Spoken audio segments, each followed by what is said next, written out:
കേരളത്തിന്റെ പുതിയ മുഖ്യമന്ത്രി ആരെന്ന കാത്തിരിപ്പിന് ഇന്ന് അവസാനമായേക്കും. വൈകിട്ട് 7 മണിക്ക് മുഖ്യമന്ത്രിയെ കോൺഗ്രസ് ദേശീയ നേതൃത്വം പ്രഖ്യാപിക്കുമെന്നാണ് വിവരം. ഡൽഹിയിലെത്തിയ മുൻ KPCC അധ്യക്ഷന്മാർ ഉൾപ്പെടെ മുതിർന്ന നേതാക്കൾ ഹൈക്കമാൻഡുമായി ഉടൻ ചർച്ച നടത്തും. മുഖ്യമന്ത്രി പ്രഖ്യാപനം വൈകുന്നതിൽ പാർട്ടിക്കുള്ളിലും മുന്നണിയിലും അതിർത്തി ശക്തമാകുന്നതിനാൽ ഇനി പ്രഖ്യാപനം വൈകേണ്ടതില്ല എന്നാണ് ധാരണ. ആർ ശ്രീത്ത്, വിനിത VG എന്നിവർ ഏറ്റവും പുതിയ വിവരങ്ങളും ചേരുന്നു. ആദ്യം ശ്രീത്തിലേക്ക് തന്നെ പോകുന്നു. ശ്രീത്ത്, അത് ഈ പറയുന്ന പാർട്ടി MLA മാർ, പാർട്ടി പ്രവർത്തകർ, ഘടകകക്ഷികൾക്കിടയിലൊന്നും മാത്രമല്ല, പാർട്ടി ഭേദമന്യേ ഗ്രൗണ്ടിൽ നമ്മൾ ഇറങ്ങി സംസാരിച്ചാൽ ആ അതൃപ്തി, ആ രോഷം, ആ ഒരു ചെടിപ്പ് അത് ആൾക്കാരുടെ വാക്കുകളിൽ പ്രകടമാണ്. അതിനെ നീട്ടിക്കൊണ്ടു പോകുന്നത് പാർട്ടി എന്നുള്ള നിലയ്ക്ക് കോൺഗ്രസിന് ഗുണകരമേ അല്ല എന്ന തിരിച്ചറിവിലേക്ക് ഹൈക്കമാൻഡ് എത്തുന്നു അല്ലേ ശ്രീജിത്ത്? ഹാഷ്മി, മുഖ്യമന്ത്രി സ്ഥാനത്തെ പറ്റിയുള്ള തീരുമാനം വൈകുന്നതിൽ സമൂഹത്തിന്റെ എല്ലാ തലങ്ങളിലും രാഷ്ട്രീയ പാർട്ടി ഭേദമന്യേ, കക്ഷി രാഷ്ട്രീയ ഭേദമന്യേ എല്ലാവരിടത്തും കടുത്ത അതൃപ്തിയും നിരാശയുമുണ്ട്. ഇത് കോൺഗ്രസ് ഹൈക്കമാൻഡ് മനസ്സിലാക്കുന്നുണ്ട്. അതുകൊണ്ടാണ് പ്രഖ്യാപനം ഇനി നീട്ടിക്കൊണ്ടു പോകേണ്ടതില്ല എന്നൊരു ധാരണയിലേക്ക് കോൺഗ്രസ് ഹൈക്കമാൻഡ് എത്തുന്നത്. ഇന്ന് വൈകുന്നേരം 7 മണിക്ക് ശേഷം ഏത് നിമിഷവും കോൺഗ്രസ് മുഖ്യമന്ത്രിയെ തീരുമാനിച്ചുകൊണ്ടുള്ള പ്രഖ്യാപനം വന്നേക്കാമെന്നാണ് ഹൈക്കമാൻഡ് വൃത്തങ്ങൾ നമുക്ക് നൽകുന്ന വിവരം. അതുകൊണ്ട് തന്നെ ഈ നാളെ രാവിലേക്കപ്പുറത്തേക്ക് കാര്യങ്ങൾ നീണ്ടുപോകില്ല എന്ന കാര്യം അവർ ഉറപ്പിച്ചു പറയുന്നു. ഇനിയുള്ള അവസാന നടപടിക്രമം എന്ന നിലയ്ക്കാണ് ഇപ്പോൾ KPCCയുടെ മുൻ അധ്യക്ഷന്മാരുമായും സംസ്ഥാനത്തെ വർക്കിംഗ് പ്രസിഡന്റുമാരുമായും ഹൈക്കമാൻഡ് നേതൃത്വം കൂടിക്കാഴ്ച നടത്തുന്നത്. ഈ കൂടിക്കാഴ്ച കൂടി അവസാനിച്ചാൽ വിശാലമായ ഒരു കൺസൾട്ടേഷൻ പൂർത്തിയാക്കി ഹൈക്കമാൻഡ് തങ്ങളുടെ തീരുമാനത്തിലേക്ക് വരും. ഇപ്പോൾ തന്നെ നിയമസഭാ യോഗവും UDF ഘടകകക്ഷികളുമായുള്ള ചർച്ചയും കഴിഞ്ഞ ശേഷം കോൺഗ്രസ് ഹൈക്കമാൻഡിന്റെ തീരുമാനം എന്താണെന്ന കാര്യത്തിൽ അവർക്ക് ഇടയിലൊരു ധാരണയുണ്ട്. ആ ധാരണ ഒന്നുകൂടി ഉറപ്പിക്കുന്നതിന് വേണ്ടിയാണ്, അല്ലെങ്കിൽ ആ ധാരണയിൽ എന്തെങ്കിലും മാറ്റം വരുത്തേണ്ടതുണ്ടോ എന്ന കാര്യം പരിശോധിക്കുന്നതിന് വേണ്ടിയാണ് ഇപ്പോൾ വിശാല തലത്തിലുള്ള ഒരു കൺസൾട്ടേഷൻ നടത്തുന്നത്. അതിനപ്പുറത്തേക്ക് കാര്യങ്ങൾ നീണ്ടുപോകേണ്ടതില്ല. മാത്രമല്ല UDFന്റെ ഘടകകക്ഷിയായ ലീഗ് അടക്കമുള്ള കക്ഷികൾ ഇക്കാര്യത്തിൽ അതൃപ്തി രേഖപ്പെടുത്തി കഴിഞ്ഞു. പ്രിയങ്ക ഗാന്ധിയെ മറ്റും വിളിച്ച ഏറനാട് MLA PK ബഷീർ അടക്കമുള്ള ആളുകൾ തീരുമാനം നീണ്ടുപോകുന്നതിനുള്ള അതൃപ്തി അറിയിച്ചു. ലീഗിന്റെ അടക്കമുള്ള നിരവധി ഇമെയിലുകൾ മറ്റും പ്രിയങ്ക ഗാന്ധിക്കും രാഹുൽ ഗാന്ധിക്കും കോൺഗ്രസ് ഹൈക്കമാൻഡിലേക്കും ഒക്കെ എത്തുന്നുണ്ട്. അപ്പോൾ ഇത്തരത്തിലുള്ള കാര്യങ്ങളെല്ലാം പരിഗണിച്ചുകൊണ്ട് നാനാവിധത്തിലുള്ള സമ്മർദ്ദം മുറുകുന്നു. വോട്ട് ചെയ്ത ജനങ്ങൾക്കും നിരാശയുണ്ട്. അതുകൊണ്ട് തന്നെ ഇനി തീരുമാനം നീട്ടില്ല.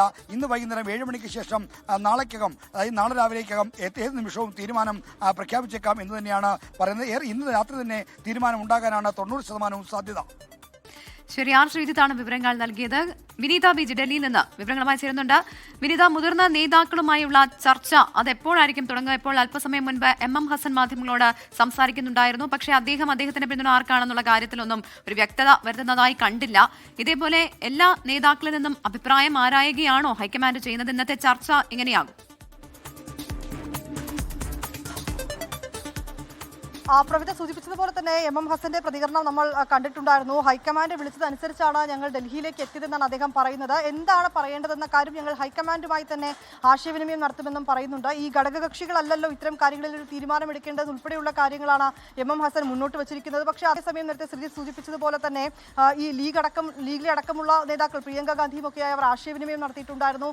ഈ മുഖ്യമന്ത്രിയുടെ കാര്യത്തിൽ ഒരു അന്തിമ തീരുമാനത്തിലേക്ക് എത്താതെ ഇതിങ്ങനെ ചർച്ചകൾ എന്ന നിലയിൽ നീണ്ടുപോകുന്നതിൽ അവർ ആശങ്കയും ഒപ്പം തന്നെ അതിർത്തിയും അടക്കം രേഖപ്പെടുത്തിയിട്ടുണ്ടെന്ന വിവരങ്ങൾ കൂടിയാണ് നമുക്ക് ലഭ്യമാവുന്നത്. അതുകൊണ്ട് തന്നെ എത്രയും വേഗം ഈ ചർച്ചകൾ പൂർത്തിയാക്കി ഒരു അന്തിമ തീരുമാനത്തിലേക്ക് എത്തുക എന്നുള്ളത് തന്നെയാണ് ഈ ഘട്ടത്തിൽ ഹൈക്കമാൻഡ് ചെയ്യുന്നത്. അതിൽ രാവിലെ 11 മണിയോടുകൂടിയായിരിക്കും ഈ ചർച്ചകൾ ഉണ്ടാവുക എന്നാണ് നമുക്ക് അറിയാൻ കഴിയുന്നത്. ജൻപത് 10 ഈ ചർച്ചകൾ ഉണ്ടാവുക. ഞാനിപ്പോൾ നിൽക്കുന്നത് കേരള ഹൗസിലാണ്. ഇവിടെയാണ് MM ഹസൻ അടക്കമുള്ള നേതാക്കളുള്ളത്. അവർ ഈ മീറ്റിംഗിലേക്ക് ഏതാണ്ട് ആ ഒരു സമയം അനുസരിച്ച് അവർ ഇവിടെ നിന്ന് ജൻപത് 10 പുറപ്പെടും. അവിടെ എത്തിയതിനു ശേഷം ഒരുപക്ഷെ ഈ ഓരോരുത്തരെയും ഒറ്റയ്ക്ക് കണ്ട് അവർക്ക് പറയാനുള്ളതൊപ്പം തന്നെ കേരളത്തിലെ പൊതുവെയുള്ള ഒരു നിലവിലെ രാഷ്ട്രീയ സാഹചര്യം അടക്കമുള്ള കാര്യങ്ങൾ ഹൈക്കമാൻഡ് ആരായും അതിനുശേഷമായിരിക്കും ഇക്കാര്യത്തിലൊരു അന്തിമ തീരുമാനത്തിലേക്ക് അടക്കം എത്തുക എന്നുള്ളത് തന്നെയാണ് നമുക്ക് മനസ്സിലാക്കാൻ കഴിയുന്നത്.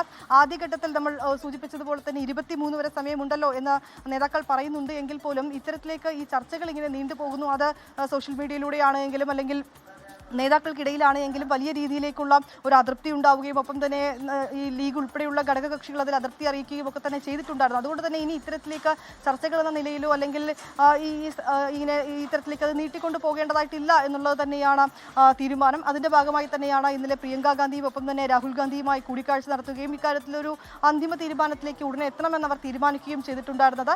തുടർന്നാണ് ഈ മുതിർന്ന നേതാക്കൾ, കേരളത്തിൽ നിന്നുള്ള മുതിർന്ന കോൺഗ്രസ് നേതാക്കളുടെ അഭിപ്രായം കൂടി തേടിക്കൊണ്ട് ഈ ഘട്ടത്തിൽ ഒരു അന്തിമ നിലപാടിലേക്ക് എത്താമെന്ന് തീരുമാനിക്കുകയും നേതാക്കളോട് ഉടനെ തന്നെ ഡൽഹിയിലേക്ക് എത്താൻ ആവശ്യപ്പെടുകയും ചെയ്തിട്ടുള്ളത്. ഇന്ന് ഇപ്പോൾ ഞാൻ നിൽക്കുന്ന PC വിഷ്ണുനാഥ് ഇവിടെ എത്തിയിട്ടുണ്ട്. MM ഹസൻ, തിരുവഞ്ചൂർ രാധാകൃഷ്ണൻ ഉൾപ്പെടെയുള്ള നേതാക്കൾ ഇപ്പോൾ കേരള ഹൗസിലാണുള്ളത്. 11 മണിയോടുകൂടി കൂടിക്കാഴ്ചയ്ക്ക് അവർ ഇവിടെ നിന്ന് പുറപ്പെടും. ശേഷം ആദ്യഘട്ടത്തിൽ എല്ലാവരെയും ഒന്നിച്ചിരുത്തിക്കൊണ്ട് ഒരു ആശയവിനിമയം നടത്തിയേക്കാം എന്നാണ് അറിയാൻ കഴിഞ്ഞത്. അതിനുശേഷം ഈ കാര്യത്തിൽ ഹൈക്കമാൻഡ് എടുത്തിരിക്കുന്ന നിലപാട്, ആ നിലപാടിനോട് ഈ ഓരോ നേതാക്കൾക്കുമുള്ള അഭിപ്രായം എന്താണ്, ഒപ്പം തന്നെ അവർക്ക് എന്താണ് ഈ കാര്യത്തിൽ പറയാനുള്ളത് ഉൾപ്പെടെയുള്ള കാര്യങ്ങൾ ചോദിച്ചറിയും. അതിനുശേഷം ആവശ്യമെങ്കിൽ ഒരിക്കൽ കൂടി ഏക്യാനിനെ പോലുള്ള മുതിർന്ന നേതാക്കളുടെ അഭിപ്രായം കൂടി ഹൈക്കമാൻഡ് തേടിയതിനു ശേഷമായിരിക്കും ഒരു പ്രഖ്യാപനത്തിലേക്ക് എത്തുക. ഏതാണെങ്കിലും സൂചിപ്പിച്ചതുപോലെ തന്നെ നമുക്ക് അറിയാൻ കഴിയുന്ന ഒരുപക്ഷെ 7 മണിക്ക് ശേഷം എപ്പോൾ വേണമെങ്കിലും ആ പ്രഖ്യാപനം ഉണ്ടാകുമെന്നുള്ളത് തന്നെയാണ്. തുടർന്ന് ശ്രീത്ത് ഇവിടെ MM ഹസൻ പറയുകയാണ് സോഷ്യൽ മീഡിയ ഉണ്ടാക്കിയ പ്രശ്നം. സോഷ്യൽ മീഡിയ പുതിയ കാലത്ത് സോഷ്യൽ മീഡിയ എന്താണ് എന്നൊരു പക്ഷേ പഴയകാല നേതാവായ ഹസന് അത്ര പിടികിട്ടാത്തതാണോ എന്നറിയില്ല. മാത്രമല്ല കൺഫ്യൂഷൻ മൊത്തം ഉണ്ടാക്കിയിട്ട് മൊത്തം മാധ്യമങ്ങൾ ഉണ്ടാക്കിയതാണെന്ന് പറയുന്നതിന് പൊള്ളത്തരവും ഹസൻ അറിയാത്തതല്ല. പോട്ടെ ശ്രീത്ത്, ഇവിടെ MLA-മാരുടെയും നേതാക്കളുടെയും പിന്തുണ ഒരു ഭാഗത്ത്, ഘടകകക്ഷികളുടെയും പൊതുസമൂഹത്തിന്റെയും പബ്ലിക് സെന്റിമെന്റ്സും വേറൊരു ഭാഗത്ത്. അപ്പോൾ ഇതിൽ രണ്ടിന് ഏതിനാണ് തൂക്കം കൂടുതൽ എന്നുള്ളതാണ് വൈകിട്ട് വരാൻ പോകുന്ന പ്രഖ്യാപനം. ശ്രീത്ത്,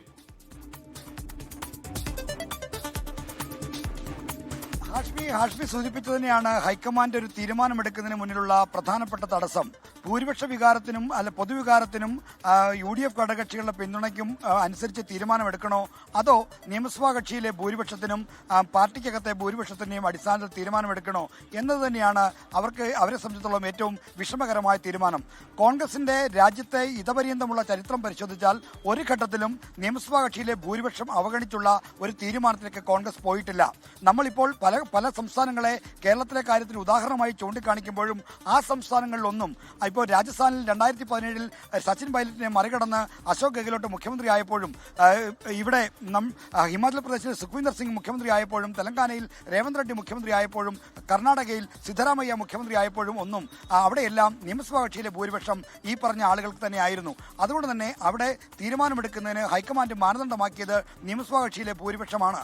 ഇവിടെയും കേരളത്തിലും അതുതന്നെ വേണം എന്ന കാര്യമാണ് KC വേണുഗോപാലിനെ അനുകൂലിക്കുന്ന ആളുകൾ ചൂണ്ടിക്കാണിക്കുന്നത്. പാർട്ടി ഇതുവരെ കാത്തു സൂക്ഷിച്ച ആ പാരമ്പര്യം, MLA-മാരുടെ പിന്തുണയുടെ അടിസ്ഥാനത്തിൽ തീരുമാനമെടുക്കുന്ന ആ രീതി, അത് ഇവിടെയും തുടരണമെന്ന് തന്നെയാണ് പറയുന്നത്. അതുകൊണ്ട് തന്നെ മറ്റ് ഘടകങ്ങളെല്ലാം ആ പ്രചരണത്തിന്റെ ഭാഗമായി ഉയരുന്ന കാര്യമാണ്. ഉപതെരഞ്ഞെടുപ്പ് അടക്കമുള്ള കാര്യങ്ങൾ മുന്നണിക്ക് വിഷമകരമാവുന്ന സാഹചര്യമില്ല. അതിനെയൊക്കെ മറികടക്കാൻ കഴിയുന്ന ഭരണപരമായ നടപടികൾ കൊണ്ട് കഴിയും എന്ന ഉറച്ച ആത്മവിശ്വാസം അവർക്കെല്ലാം ഉണ്ട്. എന്നാൽ മറുവശത്ത് ലീഗ് അടക്കമുള്ള പ്രധാനപ്പെട്ട ഘടകകക്ഷികൾ, ലീഗ് എന്ന് പറഞ്ഞാൽ 22 സീറ്റുള്ള ഒരു പാർട്ടി മാത്രമല്ല, മറിച്ച് മലബാറിലടക്കം UDF-ന്റെ രാഷ്ട്രീയമായി UDF-നെ നിലനിർത്തുന്നതിലടക്കം വലിയ പങ്കുവഹിക്കുന്ന പാർട്ടിയാണ് ഇന്ത്യൻ യൂണിയൻ മുസ്ലിം ലീഗ്. അവരുടെ പ്രവർത്തകരാണ് ആ മേഖലയിൽ കോൺഗ്രസിന്റെ UDF-ന്റെ പ്രധാനപ്പെട്ട നട്ടെല്ലായി നിൽക്കുന്നത്. അപ്പോൾ അത്തരമൊരു പാർട്ടിയുടെ വികാരം അവഗണിച്ച് മുന്നോട്ട് പോയാൽ അത് മുന്നണി ബന്ധങ്ങളെ ബാധിക്കുമോ, മുന്നണിയിൽ ഒരു അസ്വാരസ്യം ഉണ്ടാക്കുമോ എന്നതടക്കമുള്ള പ്രശ്നങ്ങൾ ഹൈക്കമാൻഡ് മുന്നിലുണ്ട്. ഇതോടൊപ്പമാണ് പൊതുവികാരം എന്ന് പറയുന്നത്. കേരളത്തിൽ 102 സീറ്റിലേക്ക് അധികാരത്തിലെത്തിച്ചത് ഇടതുപക്ഷത്തോടുള്ള കടുത്ത എതിർപ്പും വിരോധവുമാണ്.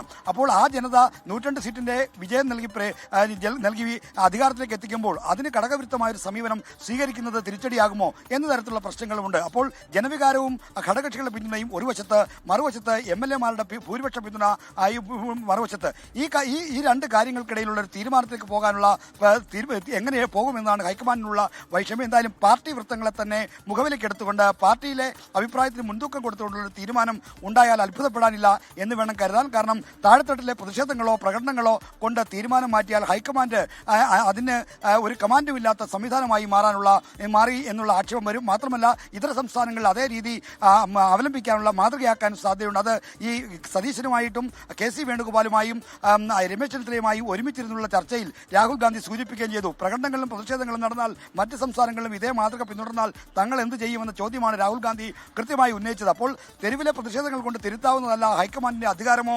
അവരിൽ നിക്ഷിപ്തമായിരിക്കുന്ന തീരുമാനത്തിലുള്ള ബാധ്യതയോ. അതുകൊണ്ട് തന്നെ ഈ കാര്യങ്ങളിലൊക്കെ ഹൈക്കമാൻഡ് എടുക്കാൻ പോകുന്ന തീരുമാനം ഒരു ഞാണിൽമേൽ കളിയാണ്. ഒരു നൂൽപ്പാലത്തിലൂടെയുള്ള സഞ്ചാരമാണ് ഹൈക്കമാൻഡ് ഈ ഘട്ടത്തിൽ നടത്തുന്നത്. അത് അവിടെയാണ് ജനവികാരവും പിന്നെ ഘടകകക്ഷികളുടെ പിന്തുണയും ഒരു വശത്തും മറുവശത്ത് MLA-മാരുടെയും പാർട്ടിയിലെ ഭൂരിപക്ഷത്തിന്റെയും പിന്തുണയും. അതുകൊണ്ട് തന്നെ തീരുമാനം എന്താകുമെന്ന ആകാംക്ഷയിലാണ് കേരളം.